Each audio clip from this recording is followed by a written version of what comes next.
పరిశుద్ధాత్మదేవుడు రాసిన ప్రకటన గ్రంథం. ఈ గ్రంథమును చదువువాడును వాటిని విని ఇందులో వ్రాయబడిన సంగతులను గైకును వారును ధన్యులు. ఈ సంగతులను గూర్చి సాక్ష్యమిచ్చువాడు నేను త్వరగా వచ్చుచున్నానని చెప్పుచున్నాడు. ఆమేన్. ప్రభువైన యేసు రమ్ము అని ఆ ప్రభువును ఆహ్వానిస్తూ ప్రకటన గ్రంథాన్ని మనం ధ్యానం చేసుకుందాం.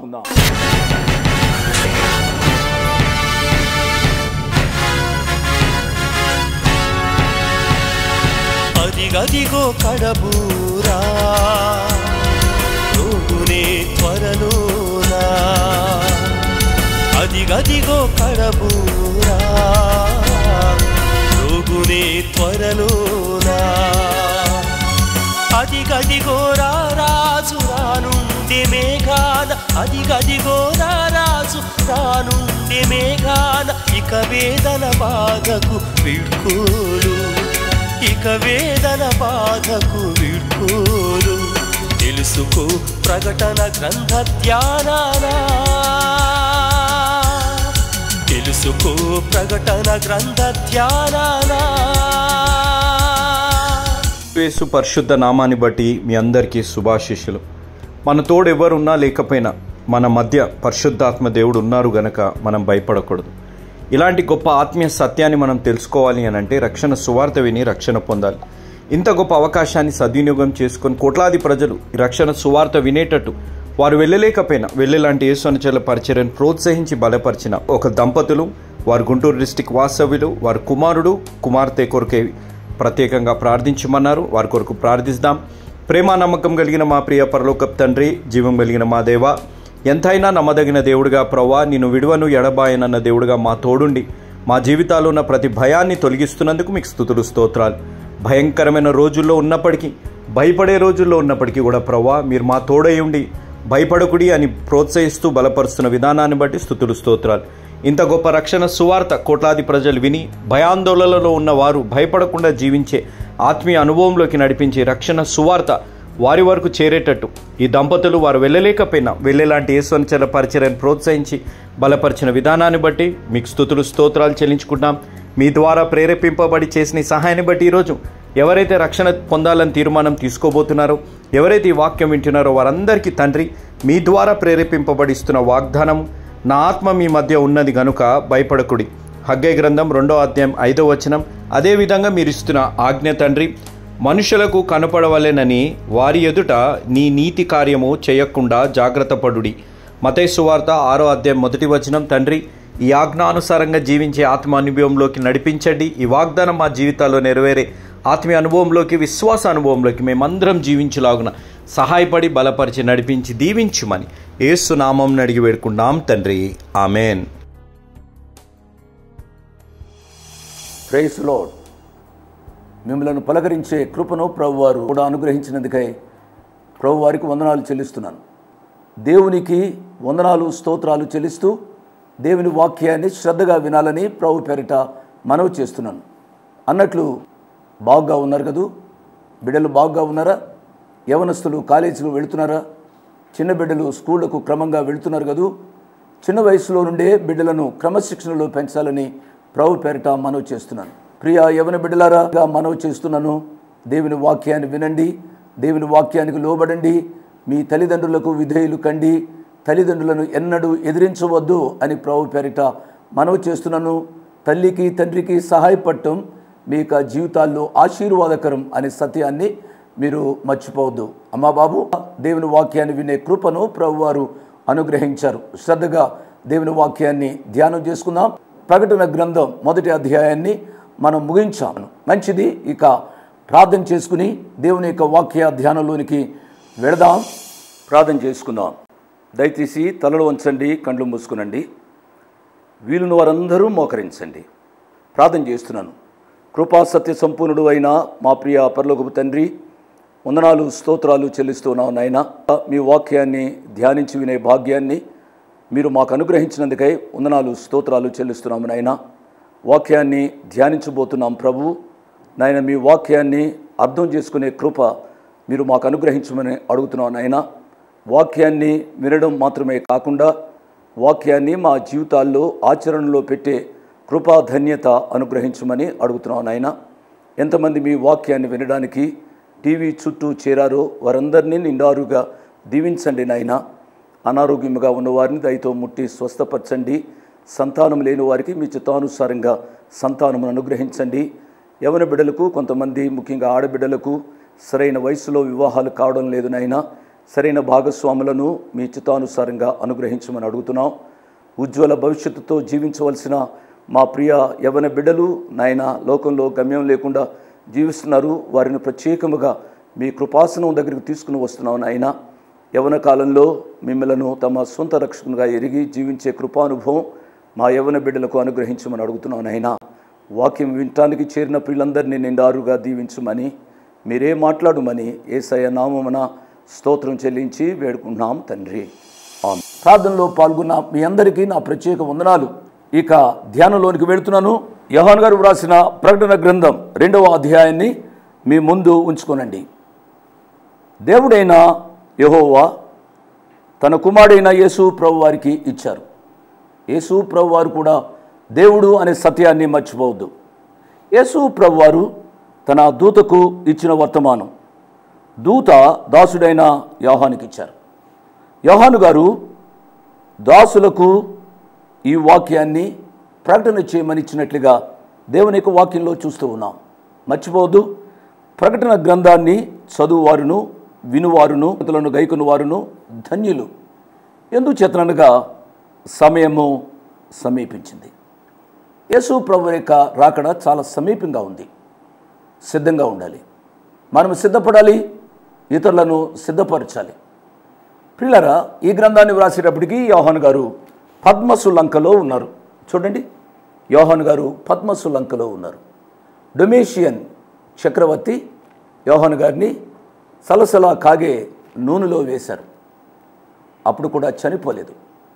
యోహాను గారు బ్రతికేటప్పటికీ ఆ కోపం ఆగని ఆ చక్రవర్తి ఏం చేశాడు అనగా, నిర్మానుష్యంగా ఉన్న పద్మసు లంకలోనికి యోహాను గారిని ఖైదీగా పంపించారు. ఎంత దుర్మార్గం అండి!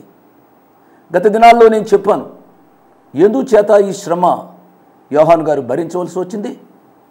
కారణం యేసు ప్రభు వారిని గూర్చి చెప్పడం, సువార్తను చెప్పడం. అందుచేతనే కదూ వాక్యం వింటున్న ప్రియ తమ్ముడు, ప్రియ చెల్లి, ఈ దినాల్లో దేవుని యొక్క సేవ చేయడం అనేది ఏదో డబ్బు సంపాదించడానికి కాదు. డబ్బు సంపాదించడమే ముఖ్యం అనుకుంటే ఏ రీతికైనా సంపాదించవచ్చు. అనేకులు సంపాదిస్తూ ఉన్నారు. అక్రమ మార్గాల్లో కూడా డబ్బు సంపాదించేవారు ఉన్నారు. కానీ దేవుని యొక్క సేవలోనికి రావడం అనేది డబ్బు సంపాదించడానికి కాదు, సుఖపడటానికి కాదు అనే సత్యాన్ని దేవుని యొక్క సేవకులుగా ఉన్నవారు మర్చిపోవద్దు అని తోటి సేవకునిగా నేను మనవి చేస్తూ ఉన్నాను. దేవుని యొక్క సేవలోనికి రావడంలో ఒక గొప్ప ఆశీర్వాదం ఏమిటి అనగా శ్రమలు, కష్టాలు. నువ్వెంతగా శ్రమ పడుతూ ఉంటావో అంతగా దేవునికి సమీపంగా ఉన్నావు అనే సత్యాన్ని నువ్వు మర్చిపోవద్దు. ప్రియులరా, యేసు ప్రభు వారి యొక్క సేవ చేయడం ద్వారా యోహాను గారు పద్మసు లంకలోనికి వెళ్ళారు. పద్మసు లంకలో ఆయనకు ఎవరు వండి పెట్టారు, ఎవరు చూచారు? అప్పటికి ఆయన వయసు 95 సంవత్సరాలు, పండు ముసలి. ప్రియులరా, అటువంటి పరిస్థితుల్లో ఎవరు ఆయన యొక్క బాగోగులు చూచి ఉండి ఉంటారు అండి? అటువంటి పరిస్థితుల్లో ఆయన దేవుని యొక్క ధ్యానంలో ఉన్నాడు. ప్రభు దినమందు ఆత్మవశుడునై అని వ్రాశారు. ఆత్మ పారవశ్యంలో ఉండగా ఆయన పరలోకపు దృశ్యాలు చూస్తూ ఉన్నారు కదూ. 4వ అధ్యాయంలో మనం చూస్తాం. ఆ పద్మసు లంకలో ఉన్న యోహాను గారికి చెప్పిన కొన్ని సత్యాలు ఇందులో రాశారు. ముఖ్యంగా ఆ ప్రభువారిని చూచారు. ఆ ప్రభువారు 7 సువర్ణ దీపస్తంభముల మధ్య ఆయన సంచరిస్తూ ఉన్నట్లుగా మనం చదివాం. 7 సువర్ణ దీపస్తంభములు. దీపస్తంభములు అనగా సంఘాలు. ఆ సంఘాలు దేనితో నిర్మించబడ్డాయి అనగా బంగారముతో నిర్మించబడ్డాయి. దయచేసి గమనించాలి. సంఘాలు మట్టితో కాదు, సంఘాలు ఇనుముతో కాదు. సంఘాలు నిర్మించబడింది బంగారం. బంగారము దైవత్వానికి సూచన. సంఘాలలో దైవత్వము, పరిశుద్ధత ఏలుబడి చేయాలి అనేది దేవుని యొక్క ఉద్దేశం. ప్రకటన గ్రంథం 2వ అధ్యాయం 1వ వచనాన్ని చదువుతున్నాను. ఎఫెసులో ఉన్న సంఘపు దూతకు ఇలాగూ వ్రాయమో. పిల్లరా, గత పాఠాల్లో నేను చూపెట్టాను. ఎఫ్ఎస్సి కనుక మైనర్ ఆసియాలో ఉంది. మైనర్ ఆసియా అనేది ఇప్పుడు మనం పిలిచేది టర్కీ, మోడర్న్ టర్కీ. చూసారా, ఇది చారిత్రాత్మక సత్యాలండి. ఇవి చారిత్రాత్మక సత్యాలు. కింద చూడండి, ఈజిప్టుకు ముఖ్య పట్టణం ఖైరో. దీనికి ఇలా ముందుకు వెళితే ఇస్రాయేల్ దేశం గాజా. కనుక ఇలా పైకి వెళ్తే లెబనోన్, సిరియా. ప్రియులారా, కనుక వీటికి పైగా మధ్యధరా సముద్రం, కనుక పైగా ఎఫెసి సంఘము.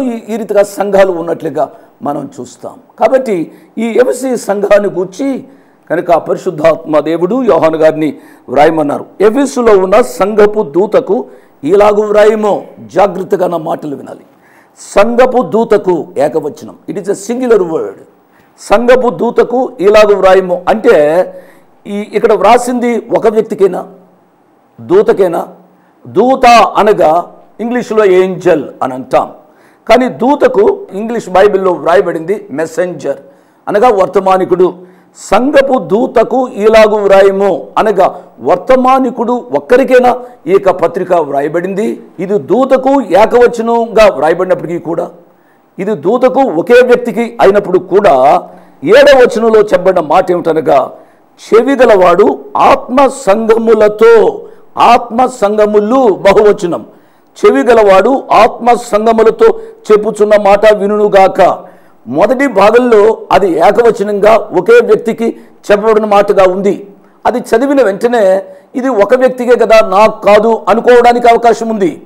తద్వారా నిర్లక్ష్యం చేయడానికి అవకాశం ఉంది. వెంటనే పరిశుద్ధాత్మదేవుడు దాన్ని టేకేర్ చేశారు. అండి ఏమంటున్నారు అనగా, చెవి గలవాడు ఆత్మ సంఘములతో అనగా సంఘముల్లో ఉన్న విశ్వాసులందరికీ ఈ పత్రిక వ్రాయబడింది అనే విషయాన్ని గమనించాలి కదూ. ఇది నాకు కాదు, ఇది వర్తమానికుడికి లేక పెద్దకు లేక పలానా హోదా కలిగిన వానికి దూతకు అనుకునవద్దు. వాక్యాన్ని వింటున్న ప్రతి విశ్వాసికి ఈ పత్రికలోని వర్తమానము అది కావలసి ఉంది. ఈ పత్రికలోని వర్తమానం హెచ్చరికలు అనే సత్యాన్ని గమనించాలి. ప్రియులారా, ఈ విషయాలు చెప్పిన తదుపరి నేను ఒక చార్టు నేను మీ కొరకు తయారు చేశాను అండి. ఈ చార్టు చాలా కష్టపడి నేను తయారు చేశాను. ఎఫెసి సంఘం ఈ రీతిగా ఉంది. ఎఫెసి సంఘం ఏ రీతిగా స్థాపించబడిందో నేను చెబుతాను. ఎఫెసి సంఘంలో చెబుతూ ఉన్నప్పుడు ప్రకటన గ్రంథంలోని 7 సంఘాల వివరణ అని చెప్పి నేను ఒక పట్టిక తయారు చేశాను. 12 భాగాలుగా మీరు విభజించాలి. కనుక మొట్టమొదటిది ఏమిటనగా సంఘము పేరు వ్రాసుకోండి. మొట్టమొదటిది సంఘము. నేను చెప్పే సంఘము పేరు ఏమిటనగా ఎఫెసు సంఘము. ఎఫెసు సంఘం యొక్క బొమ్మ పటము ఇక్కడ వేయడం జరిగింది. తదుపరి సంఘము ఎఫెసి సంఘము. ఎఫెసు అనగా వదలబడినది, కొరత కలిగినది, కోరబడినది, ఎ డిజైరబుల్ వన్. ఎఫెసి సంఘము అనగా దేవుని చేత కోరబడిన సంఘం, కానీ అది దేవుని యొక్క ప్రేమను వదిలిన సంఘం. అందుచేతనే ఈ సంఘానికి ఏం పేరు పెడతారు అనగా ప్రేమను కోల్పోయిన సంఘం. ఈ సంఘ కాలము ఎప్పటి నుంచి ఎప్పటి వరకు ఎఫెసి సంఘ కాలము జరిగింది అనగా క్రీస్తు శకము 70వ సంవత్సరం నుంచి 120వ సంవత్సరం వరకు ఈ సంఘ కాలం. ఈ సంఘ కాలాన్ని ఏమంటారు అనగా అపోస్తులుల కాలము అని అంటారు. పిల్లరా, ఎఫెసి సంఘం యొక్క స్థాపన ఏ రీతిగా జరిగింది అనే విషయాన్ని మనం ఆలోచించినట్లయితే ప్రియులరా, ఈ సంఘము ఇప్పుడు ప్రస్తుతం మోడర్న్ టర్కీలో ఉంది. కాబట్టి ఈ ప్రపంచంలో చాలా సుందరమైన సంఘం ఈ సంఘం, వ్యాపార కేంద్రం ఎఫెసి సంఘం. కాబట్టి పిల్లరా, ఈ ఎఫెసి సంఘంలో అర్తిమాదేవి, one of the 7 wonders in the world, Diana దేవత ఉన్న సంఘం ఈ సంఘం. ప్రపంచంలో 7 వింతలు ఉన్నాయి. 7 వింతల్లో ఒక వింత డయానా విగ్రహము ఈ యొక్క పట్టణంలో ఉన్నట్టుగా మనకు తెలుస్తోంది, చరిత్ర చెబుతుంది. కాబట్టి ఈ పట్టణంలో విగ్రహ పూజలు ఎక్కువగా చేసేవారు. డయానా దేవతను గూర్చి మనం చెప్పవలసి వస్తే, ఈ డయానా దేవతను పూజించడం ద్వారా సంతానం కలుగుతుంది అనేది ఒక మూఢనమ్మకంగా ఉండేది. తద్వారా ఈ పట్టణం చాలా ప్రసిద్ధి చెందింది. ఈ యొక్క పట్టణంలో పెద్ద పెద్ద ఆడిటోరియంస్ కూడా ఉండేవి పిల్లరా. కాబట్టి ఈ డయానా దేవత, ఈ అందమైన విగ్రహం సంతానాన్ని ఇస్తుంది అనే నమ్మకం కలిగిన ఈ యొక్క పట్టణానికి చాలామంది వచ్చేవారు. ఈ చాలామంది వచ్చే ఈ బిజీగా ఉండే ఈ పట్టణంలోనికి అపోస్తుడైన పౌలు గారు వెళ్ళారు. దేవుని నామానికి స్తోత్రం.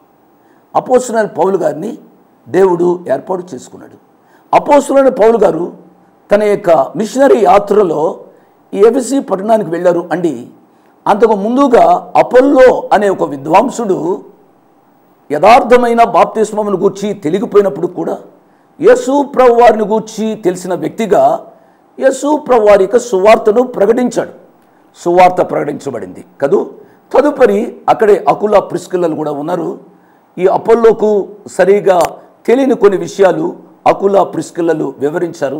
ఎంత మంచి దంపతులండి భార్య భర్తలు అకుల ప్రిస్కిల్లల వంటి భార్య భర్తలు ఈ దినాల్లో ఉంటే ఎన్నో సంఘాలు స్థాపించవచ్చు కదూ. భార్య భర్తల యొక్క ఐకమత్యం, భార్య భర్తల యొక్క ప్రేమ, భార్య భర్తలకు ఇరువురికి ఉండే అచంచలమైన దేవుని పట్ల ప్రేమ సంఘాలకు పునాదిగా ఉంది అనే సత్యాన్ని గమనించాలి. భార్యగా చేయబడిన నా ప్రియ చెల్లి, భర్తగా చేయబడిన నా ప్రియ తమ్ముడు, దయచేసి మీ ఇరువురు కలిసి జీవించండి, ఐకమత్యముగా జీవించండి. మీ ఇద్దరు కలియక అనేక జీవితాలను బాగు చేస్తుంది అనే సత్యాన్ని మర్చిపోవద్దు అనే విషయాన్ని నేను జ్ఞాపకం చేస్తున్నాను. అనేక కుటుంబాలలో ఉన్న అనైక్యత దేవునికి రాజ్యానికి అది అభ్యంతరకారణంగా ఉంటుంది, అడ్డుబండగా ఉంటుంది అనే సత్యాన్ని గమనించాలి. వివాహం చేసుకున్న ప్రియ తమ్ముడు, నీ భార్యను ఎందుకు విడిచిపెట్టావయ్యా? వివాహం చేసుకున్న నా ప్రియ చెల్లెమ్మ, నీ భర్తను ఎందుకు విడిచిపెట్టావు? మధ్యలో ఇంకొక స్త్రీ ఎందుకు ప్రవేశించింది నీ జీవితంలో?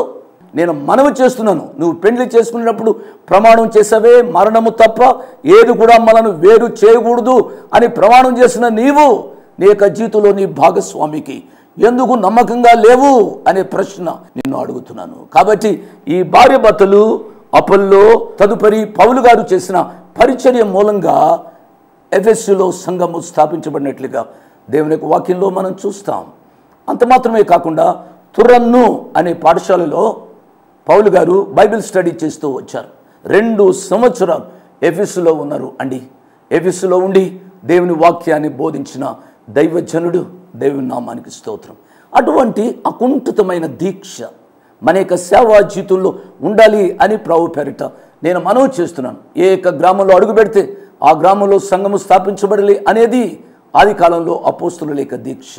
అటువంటి అపోస్తుల కాలంలో సంఘాలు స్థాపించబడ్డాయి అండి. కాబట్టి ఈ సమయంలో అటువంటి ఎఫెసులో ఉన్న సంఘపు దూతకు ఇలాగూ వ్రాయము అని కనుక పరిశుద్ధాత్మదేవుడు లేక యేసు ప్రభువారు యోహాను గారికి చెప్పినట్లుగా మనం చూస్తాం.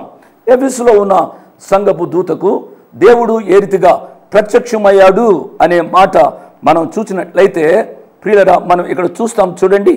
7 నక్షత్రములు తన కుడి చేత పట్టుకుని 7 దీపస్తంభముల మధ్య సంచరించువాడు చెప్పు సంగతులేవనగా. 7 నక్షత్రములు అనే మాట దూతలు అని చూచాం. నేను చెప్పాను, నక్షత్రము గురించి సవిస్తరంగా చెప్పాను. ప్రియ తమ్ముడు, ప్రియ చెల్లెమ్మ, నీ విశ్వాసవా? నీ విశ్వాసమైనట్లయితే నీ సంఘములో నక్షత్రం వలె నువ్వు ప్రకాశించాలి, నక్షత్రం వలె కొన్ని ఆత్మలను సంపాదించాలి కదూ. దానియేలు గ్రంథం 12వ అధ్యాయం 3వ వచనంలో అదే చూచాం. కాబట్టి నువ్వు నక్షత్రం వలె జీవించాలి. 7 దీపస్తంభాలు ఉన్నాయి. దీపస్తంభంలో అనగా దీపంలో నూనె పోస్తారు, ఒత్తి పెడతారు. ఈ నక్షత్రము అనేది ఈ దీపాల కాంతి కంటే నక్షత్రము కాంతి ఎక్కువగా ఉంటుంది అనే సత్యాన్ని నువ్వు గమనించాలి. కాబట్టి నీ యొక్క వ్యక్తిగత జీవితము నక్షత్రం వలె ప్రకాశమానంగా ఉండాలి అని దేవుని యొక్క వాక్యం సెలవిస్తోంది. ఎఫెసులో ఉన్న సంఘపు దూతకు ఇలాగూ వ్రాయము.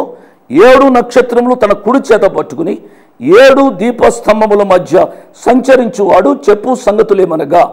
7 దీపస్తంభములు అనే మాట మనం చూసినట్లయితే 7 సంఘములు అని దేవుని యొక్క వాక్యంలో చూస్తూ ఉన్నాం. కాబట్టి సంఘానంతటిని తన గుప్పిట్లో పెట్టుకున్నాడు అండి. సంఘము ఎవరి సొత్తు కాదు, దేవుడు తన స్వరక్తం ఇచ్చి సంపాదించింది సంఘం. ఈ సత్యాన్ని మర్చిపోవద్దని ప్రభు పేరు నేను మనవి చేస్తున్నాను. ద బేసికల్ ట్రూత్ ఏమిటి అనగా ఈ సంఘానికి రక్తం కార్చింది ప్రియ ప్రభు యేసయ్య. దేవుడు తన స్వరక్తం ఇచ్చి సంపాదించిన ఈ సంఘాన్ని చాలా జాగ్రత్తగా చూడాలని ప్రభు పేరిట నేను జ్ఞాపకం చేస్తున్నాను. ఈ సంఘంలో ప్రియులరా గమనించండి, మొట్టమొదటి సంఘం పేరు, రెండవది దాని అర్థం, మూడవది ఆ సంఘ కాలం. ఇది అపోస్తుల కాలం. సంఘం ఏ రీతిగా స్థాపించబడిందో నేను చెప్పాను. ఆరవది ఏమిటనగా ఈ సంఘములో ఏ రీతిగా ప్రత్యక్షత జరిగింది అనే విషయాన్ని ఇప్పుడే చెప్పుకున్నాం. 7 నక్షత్రములు తన కుడి చేత పట్టుకుని 7 దీపస్తంభముల మధ్య సంచరించు ప్రభువారు చెప్పిన మాటలు చూచాం. 7వది ఏమిటి అనగా ఈ సంఘాన్ని మెచ్చుకున్న తీరు మనం ఆలోచించాలని ప్రభు పేరట నేను మనవి చేస్తున్నాను. ఈ సంఘాన్ని ప్రభువారు మెచ్చుకున్నారు అండి. ఈ మెప్పు తరువాత ఈ సంఘంలో ఉన్న తప్పు చెప్పినట్లుగా చూస్తాం. ఒక సత్యం మనం చేసేది ఏమిటనగా ముందు ఒక వ్యక్తిలోని తప్పులు పట్టుకుంటాం. ఒక వ్యక్తిలోని తప్పులు ఎంచుకొని ఆ తప్పులను బట్టి దెప్పిపడడానికి మనం ప్రయత్నం చేస్తూ ఉంటాం. కానీ మనం నేర్చుకోవాల్సింది ఏమిటి అనగా ఒక వ్యక్తిలోని తప్పులు చూసేదానికంటే ఆ వ్యక్తిలోని మెరిట్స్, ఆ వ్యక్తిలోని మెప్పులు, ఆ వ్యక్తిలోని ఉన్న మంచి గుణాలు చూడడం అలవాటు చేసుకునే వాళ్ళని ప్రభు పేరిట నేను మనవి చేస్తున్నాను. కాబట్టి ఒక గొప్ప సత్యాన్ని మనం నేర్చుకోవాలి. ఏమిటి అనగా ఆయన సంఘాన్ని మెచ్చుకుంటున్నాడు కనుక ఆ 7 విషయాలు ఇందులో చెప్పబడ్డాయి అండి. నేను దీనిలో రాశాను. నీ క్రియలను నేను ఎరుగుదును 1, రెండవది నీ కష్టమును నేను ఎరుగుదును 2, మూడవది నీ సహనమును నేను ఎరుగుదును 3, 4 నీవు దుష్టులను సహింపలేదని నేను ఎరుగుదును 4, 5వది అపోస్తులు కాకయే అపోస్తులమని చెప్పుకొను అబద్ధ ప్రవక్తలను నీవు కనుగొంటివి, వారిని దూరముగా పెట్టావని నేను ఎరుగుదును 5, 6వది నా నామము నిమిత్తము నీవు భారము భరించి అలయలేదని నేను ఎరుగుదును 7వది నికోలాయితుల క్రియలను నీవు ద్వేషించితివి అని నేను ఎరుగుదును. 7 మెరిట్స్, 7 ప్రశంసనీయమైన గుణలక్షణాలు కలిగిన సంఘం ఎఫెసీ సంఘం. ఎఫెసు అనే మాటకు చెప్పాను కదా, ఏ డిజైరబుల్ చర్చ్, దేవుని చేత కోరబడిన సంఘం. పిల్లరా, ఈ సంఘంలో అంటున్నాడు పరిశుద్ధాత్మ దేవుడు అంటున్నాడు ఏమిటనగా నీ క్రియలు నేను ఎరుగుదును. అవును, ఎఫెసీ సంఘము ఎంతో మంచి క్రియలు చేసిన సంఘం. ఎఫెసీ సంఘం ద్వారా దేవునికి సువార్త అందించబడింది. వాక్యం వింటున్న ప్రియ సంఘస్థులారా, మీకు సంఘం ఉంది కదూ. ఆ సంఘం ద్వారా మీరు ఎన్ని అనుబంధ సంఘాలు మీరు స్థాపించారు, ఎన్ని గ్రామాలకు సువార్తను తీసుకుని వెళ్ళారు. సంఘంలో ఆరాధన అనేది ఆదివారం ఒకరోజే జరిపించి సంఘానికి తలుపులు వేయడమేనా మన సంఘం పని? సంఘంలో ఏం చేస్తున్నావు? ఈ సంఘానికి వ్రాస్తున్నాడు ఏమిటి అనగా నీ క్రియలు నేను ఎరుగుదును. కాబట్టి ఎన్నో మంచి క్రియలు చేసిన సంఘం. 1 నీ కష్టమును నేను ఎరుగుదును. కష్టము అనే మాటలో ఉన్న ఒక అర్థం ఏమిటనగా నువ్వెంతో కష్టపడ్డావు, అయినప్పుడు కూడా నువ్వు అలసిపోలేదు కదూ. అనేక పర్యాయాలు చాలా దూరం నడిచిన తదుపరి అలసిపోయాము అని అంటాం. యేసు ప్రభు వారు కూడా భూలోకంలో శరీరధారిగా ఉన్న దినాల్లో ఆయన చాలా దూరం ప్రయాణం చేసిన తదుపరి అలసిపోయారు ఆయన. కాబట్టి ఈ సంఘం కూడా చాలా కష్టపడింది. కానీ ఆయన అలసిపోని సంఘం అండి, అలిగిపోయిన సంఘం అండి. నేను అలసిపోయాను, నేను ఎంతో పని చేశాను అని తనకు తాను డబ్బా కొట్టుకునే సంఘం కాదు, తనకు తాను గొప్పలు చెప్పుకునే సంఘం కాదు అండి. మనం ఎంత పని చేసినప్పుడు కూడా ప్రభువు కొరకు తక్కువ చేశామే అనే అభిప్రాయం మనకు ఉండాలి. నీ కష్టము నేను ఎరుగుదును, నీ సహనమును నేను ఎరుగుదును. ఎన్ని కష్టాలు వచ్చినా నువ్వెంతో సహించుకున్నావు, నువ్వెంతో ఓర్చుకున్నావు. ఎఫెసీ సంఘమా, నీ సహనమును నేను ఎరుగుదును.